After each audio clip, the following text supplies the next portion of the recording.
Hola, ¿qué tal? Alumnos de la Universidad de Ensenada.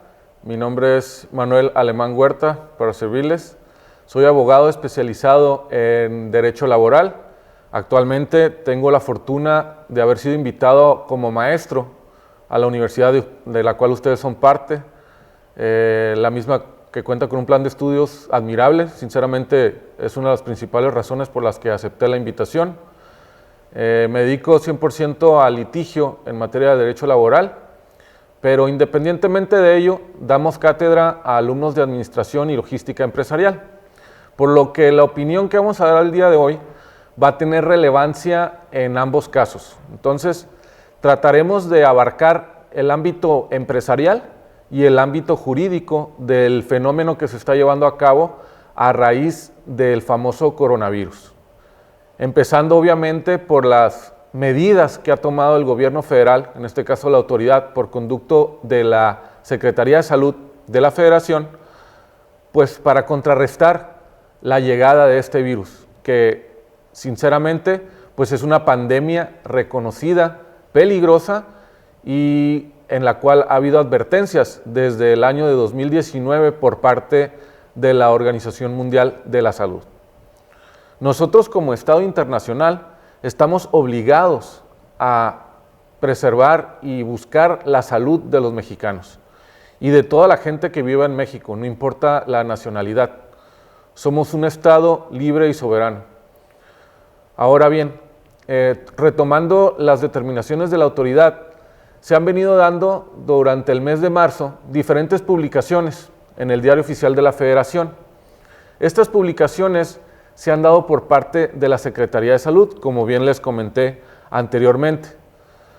Nos vamos a concentrar principalmente, para no abarcar las de mediados de mes, en las que se publicaron el día 30 y el día 31 de marzo, comenzando por el pronunciamiento que inclusive como abogados litigantes hicimos, relativo a la categoría con la que se le llamó al fenómeno que estamos viviendo, que se ha generado una polémica inmensa a nivel nacional por factores de interpretación de lo que ha determinado la autoridad federal, pero no hay que pasar desapercibido la intención, ¿sí? La intención original es preservar la salud, como bien les dije, de toda la población.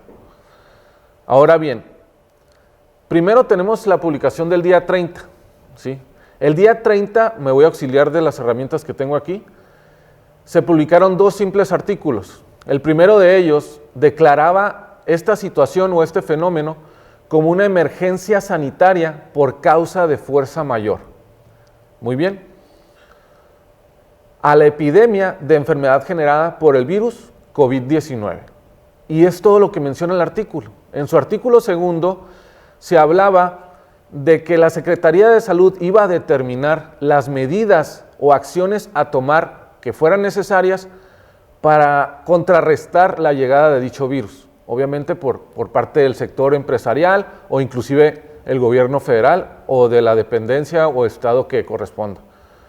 Para ello, nosotros quedamos con la duda, número uno, como abogados, porque al dedicarnos al derecho laboral conocemos la Ley Federal del Trabajo y esta figura que publicó la Secretaría de Salud, teníamos la principal confusión de si era una epidemia o era otra figura diferente. Entonces dijimos, bueno, habremos de consultarlo, ¿sí? entre nuestros colegas. ¿Por qué? Porque el artículo 42 bis de la Ley Federal del Trabajo habla de una figura llamada contingencia sanitaria, ¿sí? Repito, el Diario Oficial de la Federación, en su publicación por parte de la Secretaría de Salud, se le llamó emergencia sanitaria. Bueno, entonces entramos a la discusión de qué estamos hablando. ¿Acaso son sinónimos? ¿Acaso estamos hablando de una emergencia y una contingencia, de que sea exactamente lo mismo? Etimológicamente hablando, sabemos que contingencia y emergencia definitivamente no es lo mismo. Pero bien, volvamos al principio y sin tener que volver esta opinión política, ¿sí? Siendo objetivos, La intención del Estado siempre va a ser la conservación de la salud de los ciudadanos. Ahora, viene esa duda. Nosotros como abogados, sobre todo los que nos dedicamos al sector de asesoramiento empresarial, o en este caso de los patrones, nos quedamos con la incertidumbre de qué acciones a llevar a cabo. Sobre todo porque al día siguiente de dicha publicación, se hace, en este caso vendría siendo el 31 del mes pasado, la siguiente publicación en el Diario Oficial de la Federación, donde se habla de las medidas, ¿sí?, extraordinarias a llevar a cabo por parte de las autoridades, sea gubernamentales o privados, de las actividades esenciales y no esenciales para la continuación de sus funciones durante todo el mes de abril.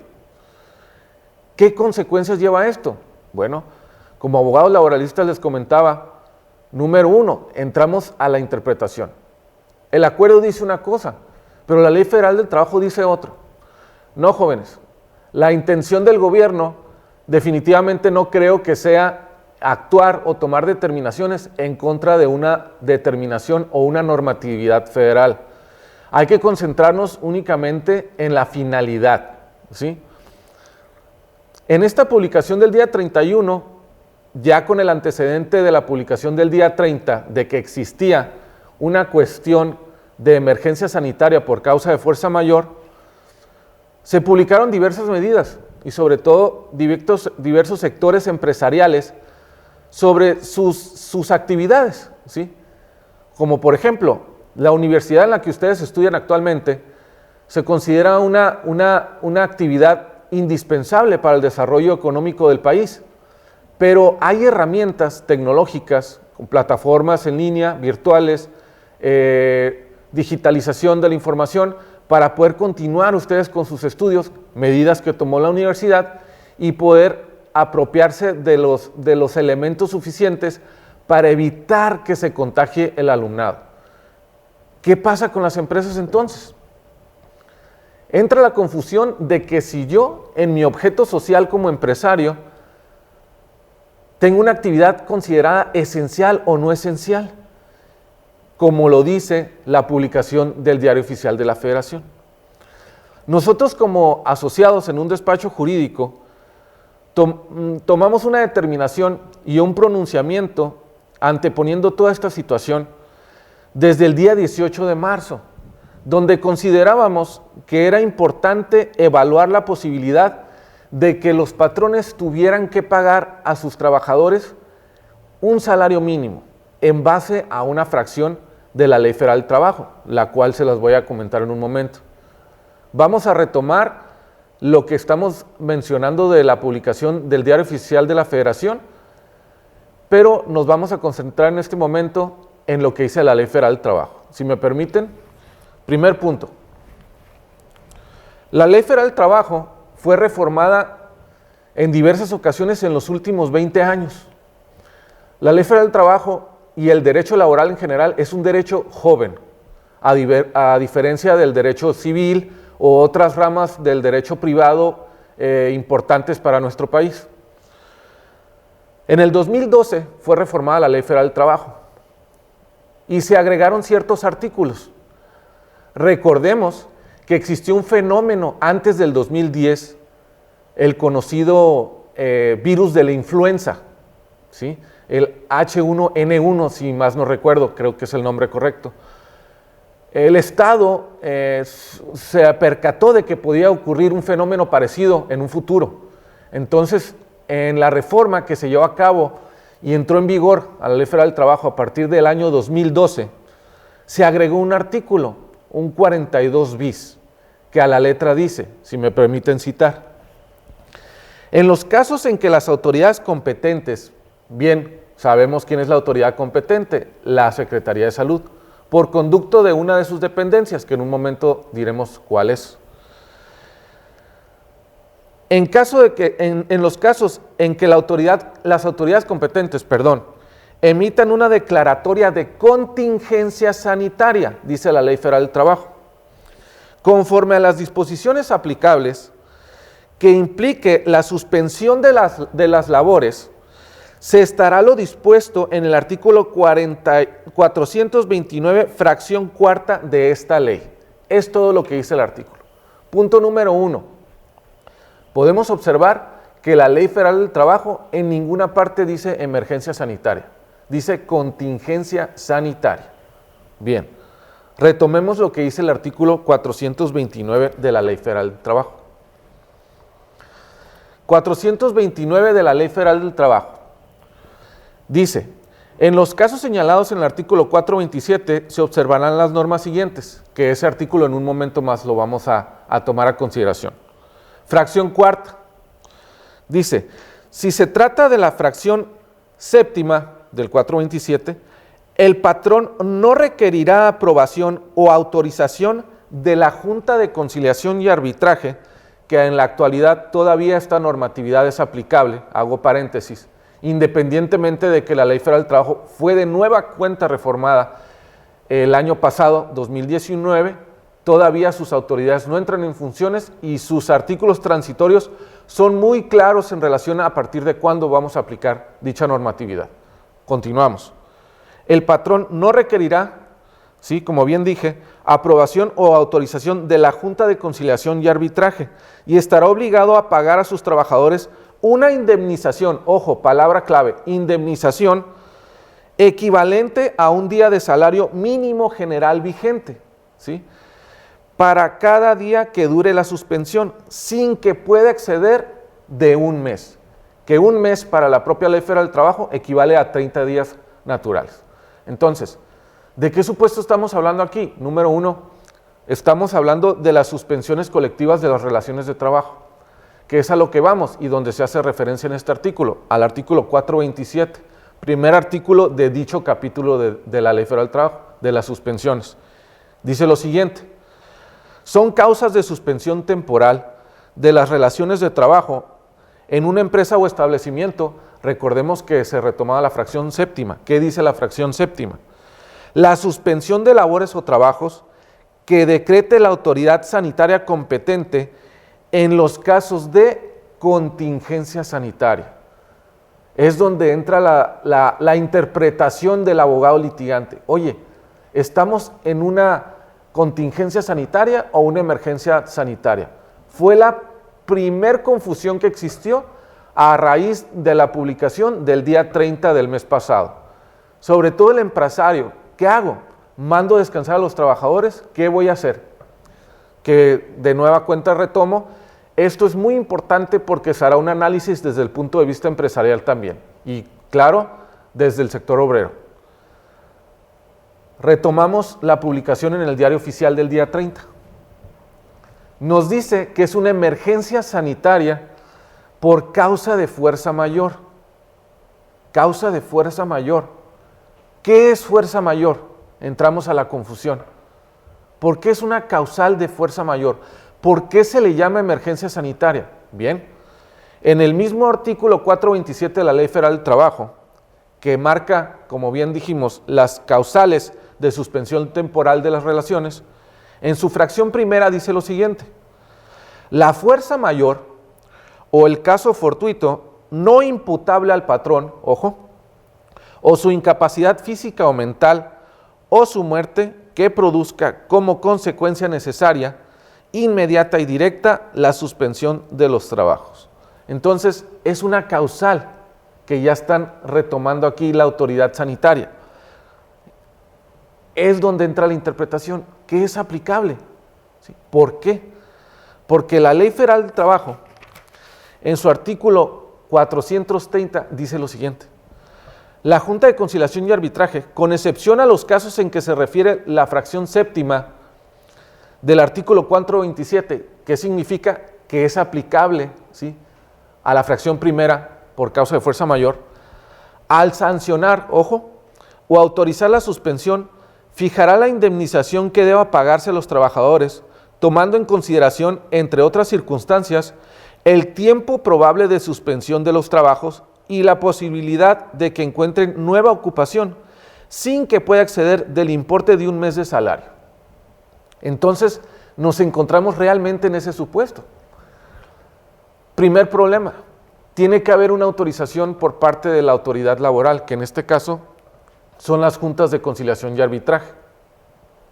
El día de hoy se publicó un comunicado por parte de la Junta Federal propiamente de Conciliación y Arbitraje, en la cual se habilitan actividades por parte de los funcionarios que están en guardia, porque sabemos que las propias entidades de gobierno están en suspensión o dependiendo de la importancia, por ejemplo, la seguridad, pues siguen en funciones, pero tomando las medidas que recomendó y que en este caso ya son obligatorias por parte de la Secretaría de Salud.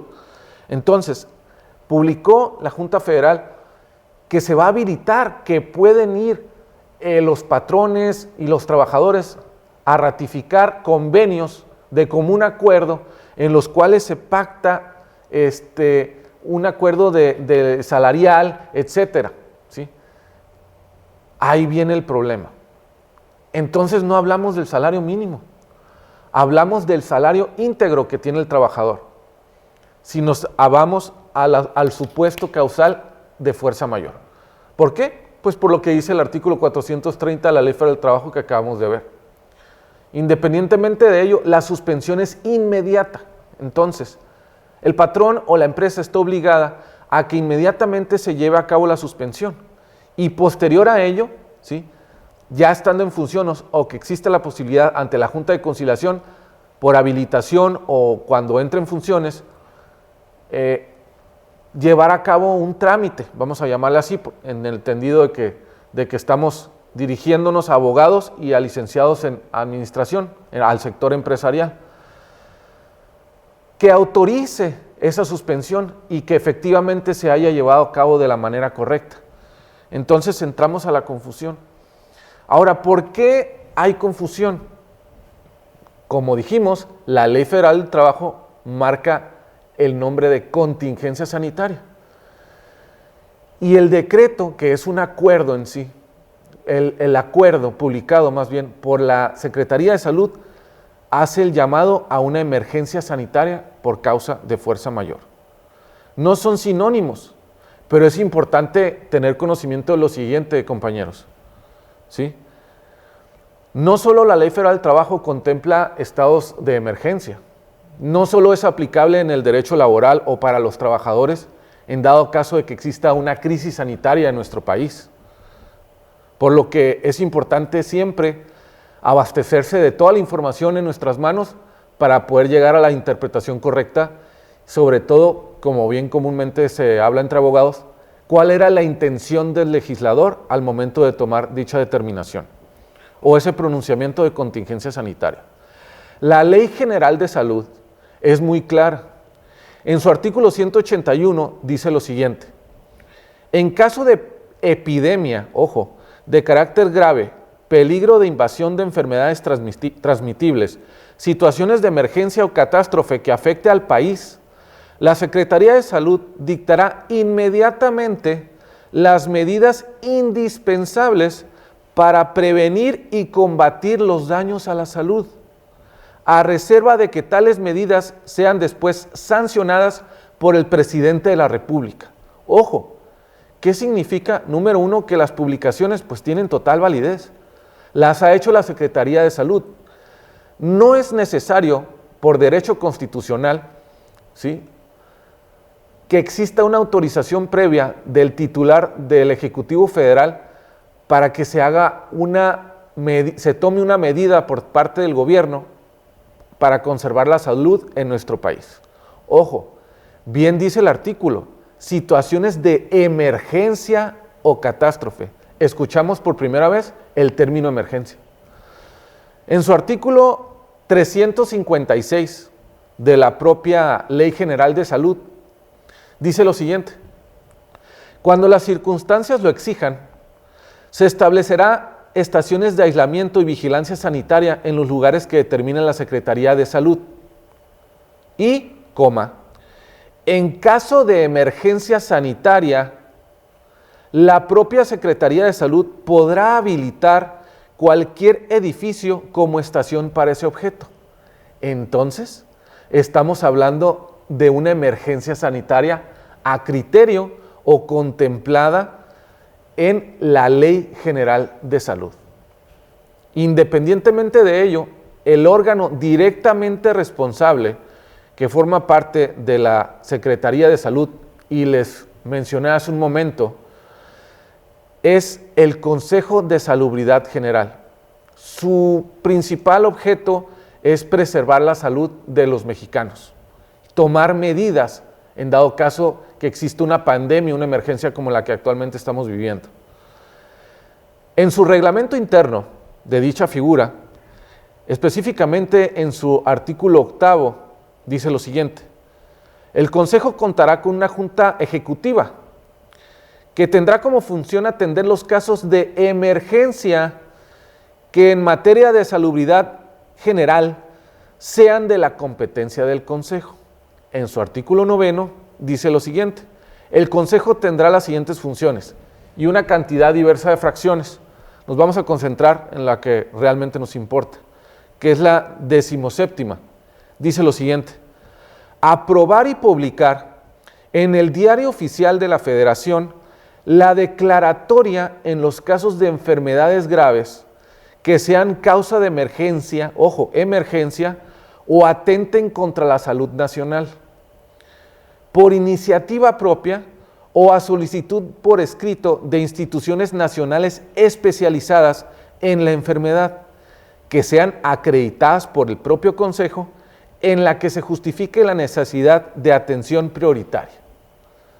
Bien, entonces es donde entramos a la confusión y hubo interpretación, amigos, compañeros estudiantes, inclusive por ministros en retiro de la Suprema Corte de Justicia de la Nación, que consideraban que se trataba de una contingencia sanitaria, argumentando que la Ley General de Salud contemplaba la emergencia sanitaria como contingencia sanitaria y que al momento de reformar en el 2012 la Ley Federal del Trabajo, la intención general o la intención del legislador era contemplar esa figura, ese mismo fenómeno. Entonces, en conclusión, lo que el ministro opinaba era que el fenómeno del que se trataba era el mismo, ¿sí?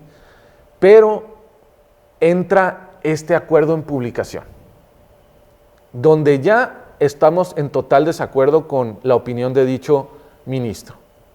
Es muy respetable la opinión de todas las personas. Estamos tratando de llegar a una conclusión que sinceramente ha sido de las más populares a raíz de la interpretación de los decretos y las medidas a tomar.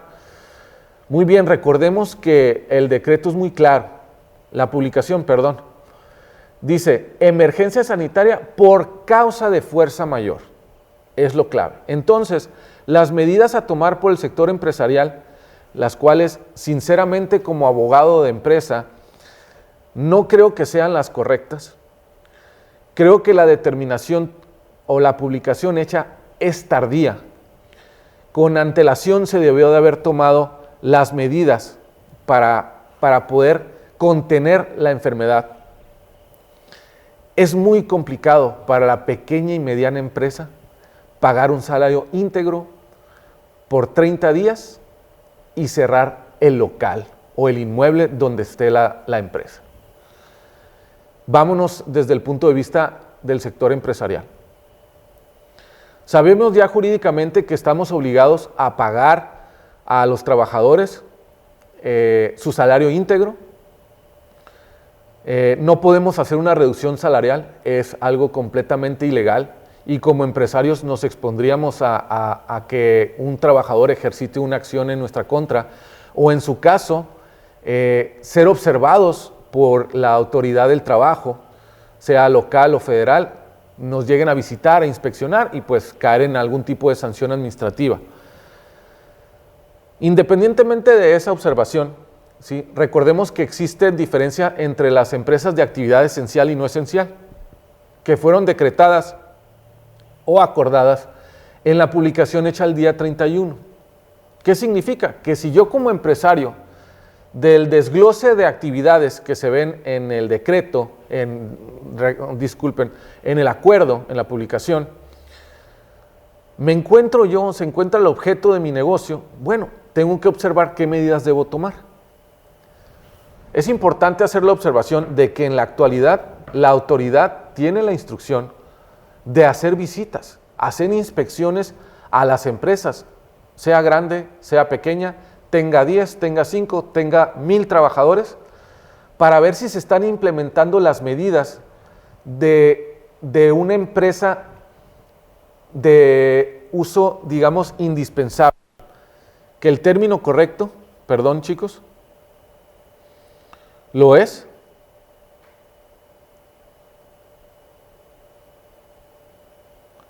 medidas esenciales, empresas que su objeto social sea esencial su funcionamiento durante el periodo que marca la propia publicación, que es todo el mes de abril, ¿sí? Hasta el día 30 de abril. Si considero que el objeto de mi empresa dice o el giro de mi empresa, sea restaurantero, sea diferentes giros comerciales, sea considerado esencial, pues no puedo cerrar. Si no puedo cerrar o no estoy obligado a cerrar, no tengo una instrucción de cerrar, entonces estoy obligado a tomar las medidas que marca la propia publicación, que son de carácter sanitario. La famosa distancia, ¿sí? El no tener a un trabajador mayor de 60 años en activo durante este periodo laborando, que se considera de las personas de alto riesgo, ¿sí? Como lo podría ser una dama embarazada, un menor de edad, una persona con algún tipo de enfermedad que previa incapacidad del Instituto Mexicano del Seguro Social no se encuentre en óptimas condiciones para seguir laborando, independientemente de la famosa sana distancia de las personas que estén laborando. Entonces, ¿qué significa? Que yo como empresario lo más probable es que tenga menor cantidad de visitas, menor cantidad de clientes, mis ventas disminuyan, el servicio que doy no sea tan demandado o requerido. ¿Por qué? Porque la instrucción por parte de la Secretaría de Salud es que la gente esté en sus casas, que definitivamente y de manera personal estoy completamente de acuerdo y hay que estar en sus casas. Si tienen la posibilidad de trabajar desde casa, aplicar el llamado por la ley federal del trabajo a distancia o a domicilio o el conocido como home office, pues que lo hagan, háganlo, tomen esas medidas, ¿sí? Ahora bien, si se trata de las medidas no esenciales, pues me veo obligado a cerrar. ¿Por qué? Pues dice la autoridad sanitaria, pues por causal de fuerza mayor. Bueno, me veo obligado a cerrar, pero tengo que pagar la renta, tengo que pagar, ya escuchamos y vimos la indemnización del salario íntegro a mis trabajadores. Y ellos no están obligados a ir a trabajar. ¿Puedo sobrevivir todo el mes yo como pequeño empresario? Para eso tenemos que retomar en qué situación estamos como entidad económica, hablando de las empresas. Número 1, una empresa es una entidad económica, chicos. Una entidad económica está constituida por dos principales cuestiones. Y es cuestión que inclusive podemos encontrar en la definición de la palabra empresa. Número 1, el capital, ¿sí? Que sin capital nada puede funcionar. Número 2, el trabajo. Son los dos principales elementos que tiene una empresa, el capital y el trabajo. Obviamente, pues, todo ello con un fin, lucrativo o no lucrativo. Independientemente de ello, la función es que existe capital y existe trabajo. Si no hay trabajo, no hay empresa. Entonces, si yo soy un pequeño o mediano empresario, me veo en un alto riesgo de tener que llegar al extremo de cerrar mi negocio. No porque lo desee hacer o porque yo estoy cumpliendo una determinación de la autoridad, porque mi capacidad económica no me permite pagar esos sueldos y continuar sin trabajar. El transcurso del tiempo de las empresas consideradas de actividad no esencial es importantísimo. Están de las manos amarradas esas empresas y se ve muy complicado que lleguen a sobrevivir. Ahora, estamos en espera de que el gobierno federal publique supuestamente, ¿sí? Porque tenemos la fortuna de participar en diversas cámaras en esta ciudad como asesores en el ámbito laboral, auxilios o ayudas, ya sea financiamientos, créditos, herramientas diferentes para ese sector empresarial, para que pueda sobrevivir o en su caso pueda sobrepasar esta etapa, que es otro motivo u otra cuestión que no sabemos si se vaya a prorrogar dichos días. Estamos en expensas en espera de ver qué determinación se vaya a tomar por parte del gobierno federal. Ahora, independientemente de todo esto que hemos mencionado, chicos, repito, la recomendación que estamos haciendo ahorita es 100% para el sector empresarial. Cada quien puede tener su interpretación de la ley, pero sí es importante hacer notar las publicaciones realizadas vía Twitter de la Secretaría del Trabajo Federal, la licenciada alcalde, así como del subsecretario de Salud, en la cual a la par ellos mencionaban que se trataba de una causal de fuerza mayor. Entonces entrábamos o encuadraba toda esta situación en el supuesto de la fracción primera del artículo 427 de la Ley Federal del Trabajo. Entonces, tú obligado a pagarle el 100% de su salario a tu trabajador si eres de una actividad no esencial. Bien, si me permiten, voy a tomar a consideración lo siguiente. Siendo abogados, sea empresarios, chicos, la Constitución Política de los Estados Unidos Mexicanos es nuestra Carta Magna. No hay norma por encima de ella, ¿sí? A raíz de las reformas constitucionales y de los nuevos criterios, la implementación, la llegada de los derechos humanos, considerados más bien derechos humanos, pues ya tenemos bien en claro que la normatividad internacional, en este caso los tratados o los acuerdos publicados por órganos internacionales de los cuales México sea parte, pues son de aplicación obligatoria, ¿sí? El artículo 25 de la Constitución dice lo siguiente en su primer párrafo. Me permito leerlo. Obligación del Estado en el desarrollo nacional. Artículo 25. Corresponde al Estado la rectoría del desarrollo nacional para garantizar que éste sea integral y sustentable, que fortalezca la soberanía de la nación y su régimen democrático y que mediante la competitividad, el fomento del crecimiento económico y el empleo y una más justa distribución del ingreso y la riqueza permita el pleno ejercicio de la libertad y la dignidad de los individuos, grupos y clases sociales, cuya seguridad protege esta Constitución. Y el punto más importante es lo siguiente. Bien dijimos competitividad. La propia Constitución define dicha palabra. Punto y seguido. La competitividad se entenderá como el conjunto de condiciones necesarias para generar un mayor crecimiento económico, promoviendo la inversión y la generación de empleo. Entonces, el Estado está obligado, ¿sí?, a apoyar a los pequeños y medianos empresarios, jóvenes, que muy seguramente, puedo hablar de mis alumnos directamente, ustedes lo son. Por eso optaron por estudiar en esta universidad, que tiene planes de diferentes jornadas o términos presenciales cortos, y el plan de estudios se facilita de que ustedes puedan ejercer su actividad empresarial y a la par estudiar. Es una de las principales razones por las cuales aceptamos la invitación a estar con ustedes. El 85% de las empresas en México son pequeñas y medianas empresas. Serán las más afectadas si el gobierno federal no publica algún tipo de determinación o apoyo a esas empresas. El 85%, retomando, pequeñas y medianas empresas,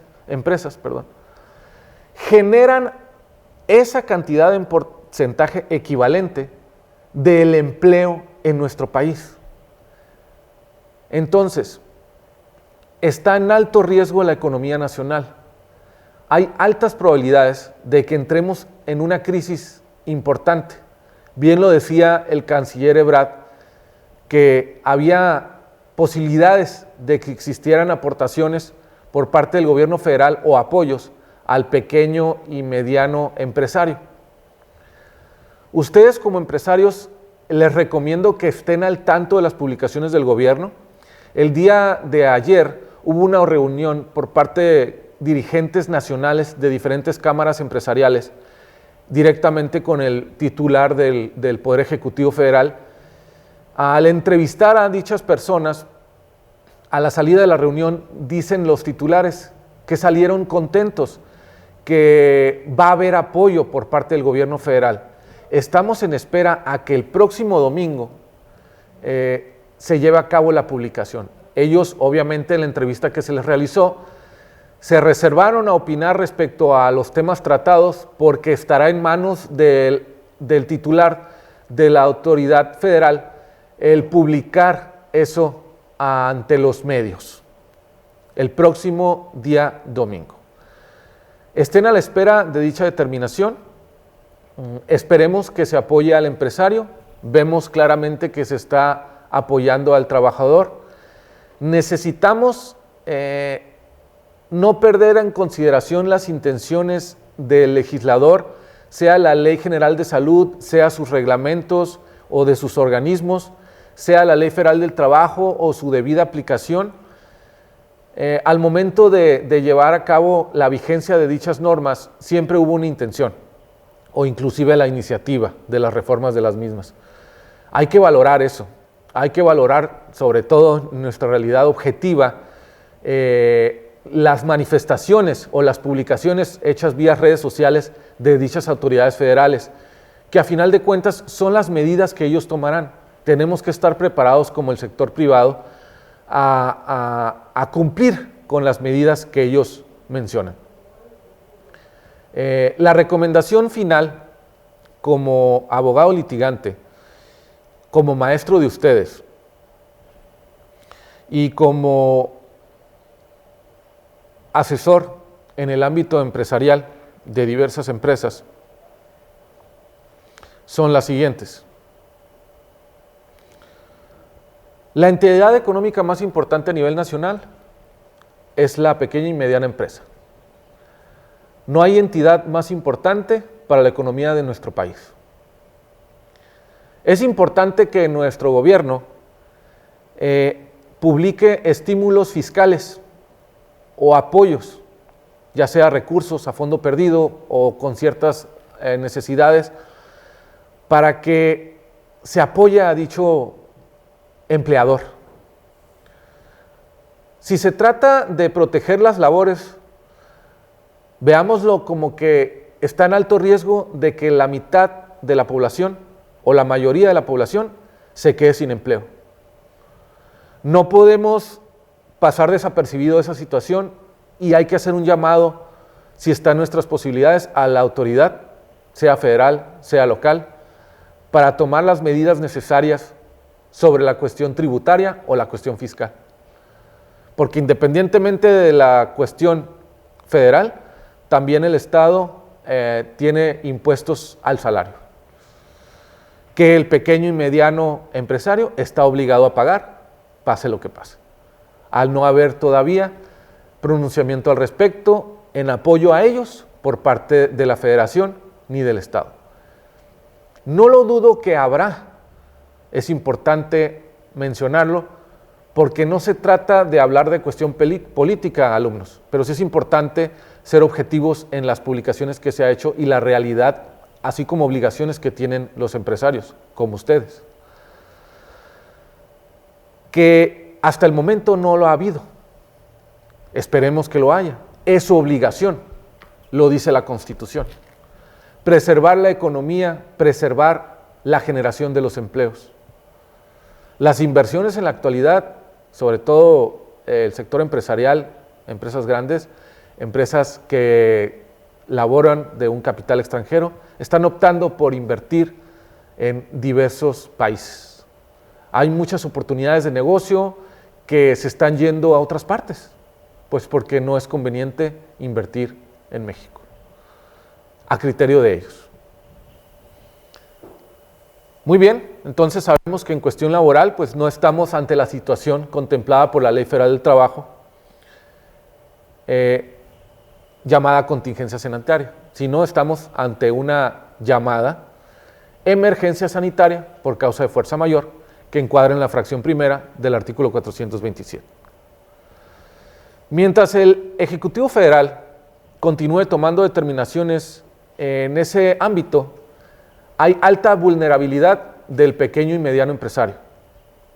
Estemos al tanto y a ustedes alumnos trataremos de informarles al día de las medidas que llegaron a tomar, sobre todo por las reuniones que les mencionaba yo el día de ayer por los representantes de las cámaras, o que se vayan a publicar para la protección de ustedes y su entidad económica. No olvidemos que la deuda forma parte de todo negocio en México.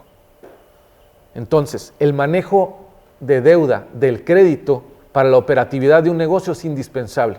Yo no veo que eso haya sido prorrogado. El principal afectado, en conclusión, de todas estas publicaciones, de lo que dice la ley, de lo que dice la Constitución, de lo que dice la Ley General de Salud y sobre todo la Ley Federal del Trabajo, es el trabajador que está en alto riesgo de quedarse sin empleo y, en obvias consideraciones, el pequeño y mediano empresario que genera dicho empleo. Es importante que el país tome medidas al respecto y quienes tengan esa facultad lo observen, muy seguramente ya lo han de haber hecho, y no sea ya tardía la determinación del apoyo a dichas empresas. Poniendo los pies en la tierra, sabemos que muchas inclusive ya llegaron a clausurar o a cerrar a falta de esos apoyos. Repito, no se trata de cuestión política, se trata de cuestión objetiva y real, muchachos. Ustedes tienen que estar preparados porque en su momento van a tener que asesorar a dicho empresario. ¿Sí? La finalidad es proteger las principales fuentes de empleo en nuestro país, ya que el principal conflicto o causa que pueda llegar a ocurrir o generar a raíz de que no existe un apoyo a estas entidades es generar una cadena de problemas para nuestra sociedad mexicana. Desempleo, delincuencia o diversos delitos que podemos contemplar o fenómenos que puedan ocurrir. Hay que acatar directamente los acuerdos, es la recomendación por parte de la institución, así como de su servidor, que marca y ha publicado la Ley General de Salud relativo a las medidas a tomar. Alumnos, continúen con sus actividades que los maestros les han indicado, porque su obligación persiste como alumnos, dadas las facilidades de las herramientas en línea. Este video fue grabado con la finalidad de que ustedes tengan el mayor conocimiento o se les facilite, la interpretación de la norma, ya sea como abogados o como licenciados en Administración y Logística Empresarial. Mi nombre es Manuel Alemán Huerta, soy licenciado en Derecho y maestro en Dirección de Negocios. Tengo el honor de ser su catedrático, me dio mucho gusto haberlo saludado.